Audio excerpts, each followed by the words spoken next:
Hi everyone, welcome back to another episode from Apps Academy. Today in this video we are going to be learning how to order in Foodpanda. You can easily order food on Foodpanda application. First of all, open up your Foodpanda app on your mobile device and log into your account if you haven't already. Now make sure that you have allowed location access for your device and go ahead and tap on the search box at the top of the screen and type in the name of the shop or restaurant.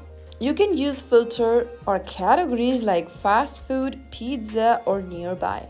After searching for the order, simply go ahead and choose the restaurant to view dishes and prices. Now, customize your order. For example, pick spice level, size, toppings, etc. And finally, click on verify phone number if you haven't verified your phone number yet, and you can easily place your order after you are done with the choices.